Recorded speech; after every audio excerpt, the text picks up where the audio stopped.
अगर बिहार में देश की सबसे अच्छी शिक्षा व्यवस्था बनानी है तो करीब करीब 5.5 लाख करोड़ रुपया खर्च होगा। 5.5 लाख करोड़ और करीब 8 से 10 वर्ष लगेंगे। अगर आज टीचर का ट्रेनिंग शुरू कीजिएगा तो 3 वर्ष में वो टीचर बहाल होगा जो कि कायदे से कर सकता है। तो कोई कहता है कि हम आएंगे शिक्षा सुधार देंगे तो आपको बेवकूफ बना रहा है। लेकिन हम लोग दो बात कह रहे हैं। एक, जो स्कैंडिनेवियन कंट्री हैं, फिनलैंड, स्वीडन, डेनमार्क, इन कंट्रीज में जाकर देखिए, वहां दुनिया में सबसे अच्छी शिक्षा की व्यवस्था है। अमेरिका इंग्लैंड में नहीं है। सबसे अच्छी शिक्षा की, प्राइमरी शिक्षा की ये व्यवस्था स्कैंडिनेवियन कंट्रीज में है, फिनलैंड में, स्वीडन में, डेनमार्क में।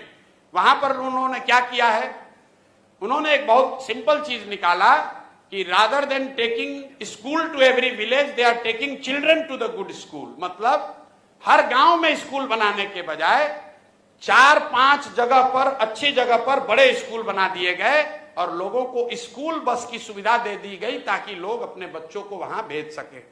बिहार में इसका जब मैंने अध्ययन कराया तो ये पाया कि प्रखंड के स्तर पर अगर 5 स्ट्रेटेजिक लोकेशंस पर अच्छे विद्यालय बना दिए जाए और स्कूल बस की सुविधा दे दी जाए तो औसतन 8 से 9 किलोमीटर मैक्सिमम बस की दूरी होगी जिस पर कि बच्चों को चलकर आना पड़ेगा। 20 से 30 मिनट से ज्यादा समय उसको नहीं लगेगा।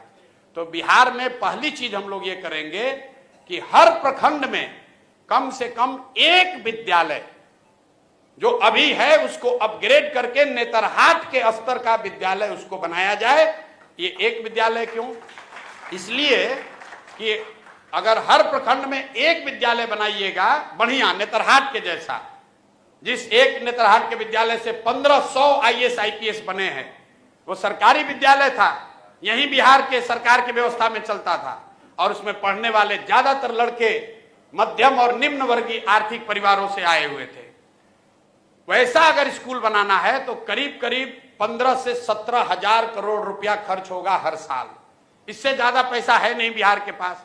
तो हम लोग ये कह रहे हैं कि हर साल हर प्रखंड में कम से कम एक विद्यालय बनाएंगे ताकि अगले 5 वर्ष में हर प्रखंड में 5 नेतरहाट के स्तर का विद्यालय जरूर हो जाएगा।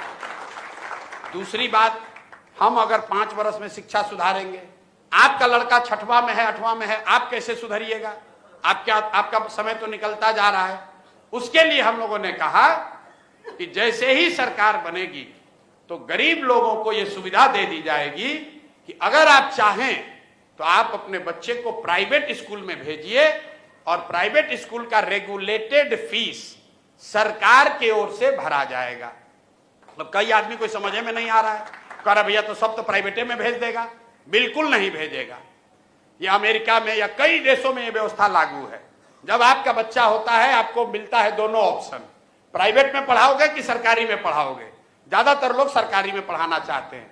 आपसे अभी पूछेंगे कि आपका लड़का साइंस कॉलेज में पढ़ेगा कि पटना में प्राइवेट कॉलेज में पढ़ेगा, आप कहिएगा भैया साइंस कॉलेज में नाम लिखवा दीजिए। आपसे पूछेंगे कि PMCH से मेडिकल करना है कि रमैया से करना है, आप कहे भैया PMCH में हो जाए तो रमैया क्या करने जाएगा। क्यों? क्योंकि सरकारी जो मेडिकल कॉलेज है, साइंस कॉलेज है, वो किसी प्राइवेट कॉलेज से उसका स्तर ऊपर है। तो ये सच्चाई नहीं है कि अगर आपको ऑप्शन मिल जाए तो सब आदमी प्राइवेट में जाएगा। दूसरी बात समझिए कि सरकारी विद्यालय फ्री नहीं है। ये आपको हमको लगता है कि ये फ्री है। सरकारी विद्यालय को चलाने में सरकार खर्च कर रही है 60,000 करोड़ रुपया। हर साल बिहार सरकार खर्च करती है 60,000 करोड़ रुपया।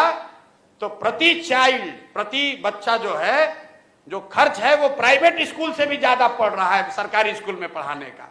क्योंकि सरकारी स्कूल में मास्टर का कितना है दरमाहा? 45,000, 60,000, 80,000। वही आदमी जब प्राइवेट में पढ़ा रहा है तो 8,000 में काम कर रहा है। तो अगर ये बैलेंस बना दिया जाए कि सरकारी विद्यालय का स्तर धीरे धीरे सुधारा जाए तो कम पैसे में लोगों को यह सुविधा दी जा सकती है कि भाई तुम प्राइवेट में पढ़ाओ लेकिन पढ़ाओ। तो उससे लोग अपने बच्चों को पढ़ाएंगे। और जो बजट अभी उपलब्ध है इसका 1/3 पैसा हम लोग सरकारी विद्यालय को सुधारने में लगाना चाहते हैं। 1/3 पैसा प्राइवेट स्कूल में जो अपना बच्चा को डालेगा उसका फीस भरने के लिए देना चाहते हैं। और जो बकिया बन जाएगा वो मेंटेनेंस में, अभी जो चल रहा है खिचड़ी वाला स्कूल, उसको 2-4 साल चलाना ढोना पड़ेगा, उसके लिए रखेंगे।